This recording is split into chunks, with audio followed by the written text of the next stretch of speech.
మునుగోడులోని రైతు వేదికలో నియోజకవర్గ వ్యాప్తంగా ఉన్న యువ రైతులకు పంటల సాగు మెలకువలపై ఉద్యానవన శాఖ ఆధ్వర్యంలో నిర్వహించిన యువ రైతుల శిక్షణ కార్యక్రమానికి ముఖ్య అతిథిగా హాజరయ్యారు మునుగోడు శాసనసభ్యులు కోమటిరెడ్డి రాజగోపాల్ రెడ్డి. మన కష్టం మనం చేసుకుంటూ ఆత్మగౌరవంతో జీవించేది వ్యవసాయమని, ఆధునిక పద్ధతులు అవలంబిస్తూ రైతులు ఎక్కువ రాబడిని పొందాలని ఆకాంక్షించారు. వ్యవసాయానికి ప్రధాన వనరు నీరేనని, ఈ సమావేశంలో ఆధునిక పద్ధతులను అనుసరిస్తూ సాగు చేస్తూ ఎక్కువ దిగుబడిని, అధిక రాబడిని పొందుతున్న యువ రైతుల విజయగాథలను ఇతర రైతులకు పరిచయం చేస్తూ శిక్షణ కార్యక్రమాలు నిర్వహించారు. ఆధునిక పద్ధతుల ద్వారా ఉద్యానవన శాఖ సలహాల సూచనలతో వ్యవసాయం చేస్తే అధిక రాబడి పొందొచ్చని ఈ సమావేశం ద్వారా రైతులకు విన్నవించారు. ఈ కార్యక్రమంలో జిల్లా ఉద్యానవన శాఖ అధికారి అనంతరెడ్డి, మునుగోడు నియోజకవర్గ ఉద్యానవన శాఖ అధికారి విద్యాసాగర్, నియోజకవర్గంలోని యువ రైతులు అందరూ పాల్గొన్నారు.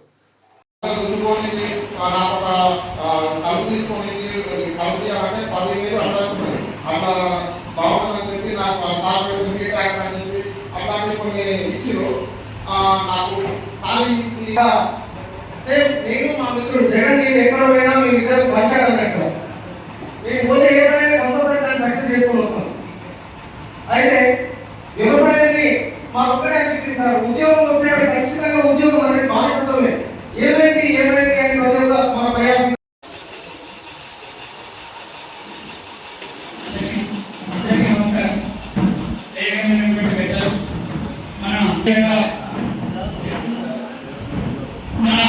నల్లగొండ జిల్లా అనంతరెడ్డి గారికి, అదేవిధంగా 8,900 ఎకరాల ఆధికారిక సాగు ఉంది సార్. దీంట్లో ప్రధానంగా పండ్ల తోటలలో మామిడి తోటలు, అదేవిధంగా బత్తాయి మన కాన్స్టిట్యూన్సీలో ఉన్నటువంటి ప్రజలు ఉన్నారు. ఒక్కొక్క ఎకరంలో దొంగ సాగు చేసి సంవత్సరానికి 5 నుంచి 8 లక్షల రూపాయలు నికరంగా ఆదాయం సంపాదించినటువంటి రైతులు మన కాన్స్టిట్యూన్సీ. ఇప్పుడు మన ప్రకృతి వ్యవసాయం, సేంద్రియ వ్యవసాయం చేస్తున్నటువంటి జక్కల వెంకటేష్ గారికి మన ఎమ్మెల్యే గారు శాల్వాతో సన్మానిస్తున్నారు. అదేవిధంగా ఉద్యానవన పంటలు పండించిన గడిపల్లి నర్సిరెడ్డి గారిని కూడా మన ఎమ్మెల్యే గారు సన్మానం పొందవలసిందిగా కోరుతున్నాం. కూడా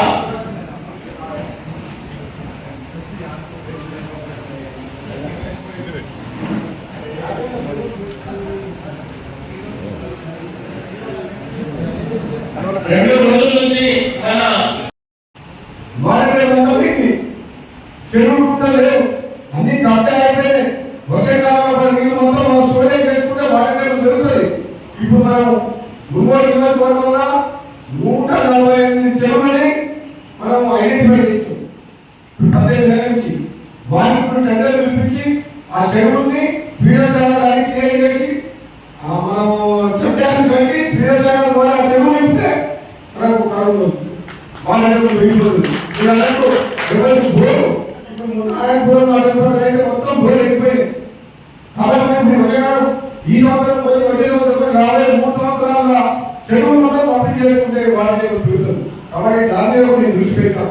అదేవిధంగా సర్ఫేస్ డైక్స్ అని చెప్పి, సబ్ సర్ఫేస్ డైక్స్ అని చెప్పి మనం మునుగోడు వాళ్ళ మీద SSC sub surface dykes 48 propose చేసాం.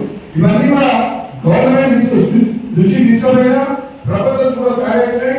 నిన్న రాత్రి కూడా దాదాపు 2 గంటల పాటు రివ్యూ చేసినాం. ఎగ్జిక్యూటివ్ రాములు చూపించి రివ్యూ మళ్ళీ రాత్రి 9 గంటల వరకు రివ్యూ చేసినాం. ఎందుకంటే ఇదంతా మీకోసమే. అల్టిమేట్ గా మీరు వ్యవసాయం అంటే నీరు కావాలి, అవునా కదా? ఏం చేయాలి? నీరు కావాల్సిందేగా. లేకపోతే ఏం చేయొచ్చు? ఏ పంట చేయొచ్చు? నువ్వు ఆయిల్ వేస్తావా, నువ్వు పళ్ళు వేస్తావా, దొండకాయ వేస్తావా, ఏదైనా నీరే ఉండాలి కదా. దుడ్డు నమ్మ ఎక్కడైనా కొప్పేసుకోవడం నీరు ఉంటుందే కదా, అవునా కదా? అందుకనే దాని మీద పూర్తి సమయం నేను కేంద్రీకరించాను. కాబట్టి తప్పకుండా మీకు ఆ హామీ ఇస్తున్నా. రాబోయే రోజుల్లో మాత్రం మునుగోడు నియోజకవర్గంలో మాత్రం ప్రతి ఎకరానికి సాగు పనిచేస్తున్నాం. అదే నీళ్ళు కావాలన్నది నీళ్ళు నోటికి చూసాయని చెప్తున్నా.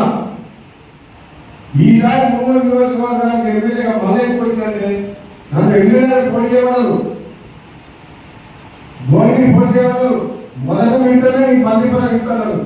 ఆ మంత్రి ఇచ్చినా ఇవ్వకుండా నీ మునుగోడు బ్యాక్వర్డ్ ఉంది, మునుగోడునే పోటీ చేస్తాను.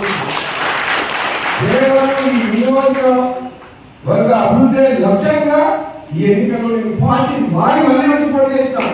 మన సంస్థ అంటే ఇక్కడ ఉన్న రైతాంగాన్ని కాపాడాలి.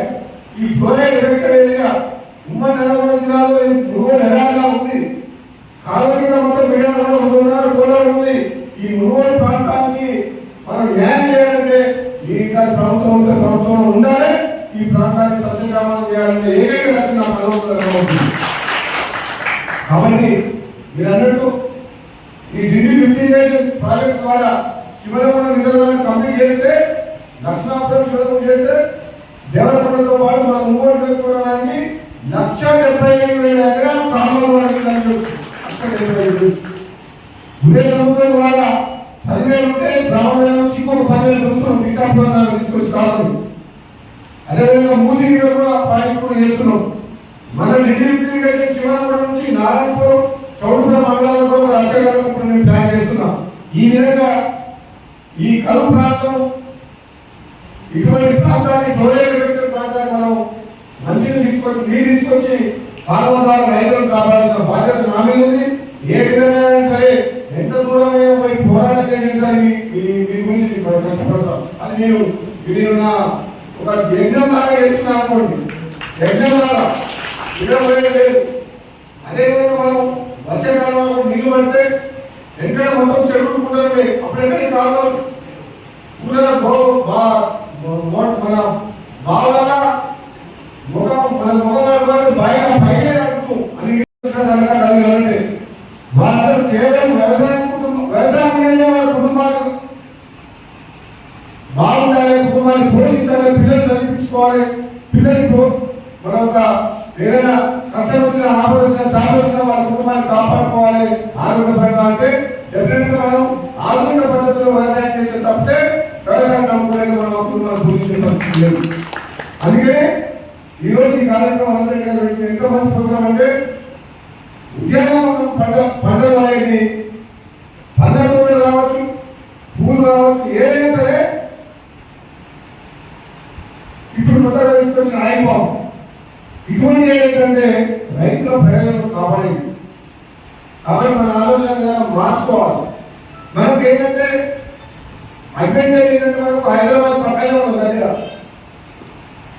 ఒక నా పిల్లలు అయితే మరికొండ అయితే 40 నిమిషాలు పోతాం 20-25. కాబట్టి మనం వీలైనంత వరకు మనం హైదరాబాద్ కు నల్గొండకి హైవే దగ్గరలో కాబట్టి రిమోట్ ఏరియా లేవు. హైదరాబాద్ మరికొండ అంటే మనం హైదరాబాద్ పక్కన హైదరాబాద్ బాధ్యతలు ఎట్లంటే ఇవాళ ఈ రోజు నుంచి 10 ఏళ్ళ నుంచి 10 జనాభా మొత్తం సగం జనాభా అక్కడే ఉంది. అది ఇంటర్నేషనల్ సిటీ అయిపోతుంది. అంటే మన వ్యవసాయం ఆధునిక పద్ధతిలో ఉద్యోగ పద్ధతులు చేస్తే మనం మంచిగా ఆలోచన చేసి పెళ్లిలో చేస్తే మార్కెటింగ్ చేసుకోగలిగితే మనం మీరు అన్నట్టు రమేష్ జగన్ జగన్ నర్సరీ గారు చెప్పినట్టు ఎవరు తయారాల్సిన అవసరం లేదు. మన కష్టం మీద మనం ఆత్మగౌరవంతో బతికేది అంటే అది వ్యవసాయం. ఎవరు కాలు పట్టుకోలేము, ఎవరు చూసి తిరగాల్సిన అవసరం లేదు.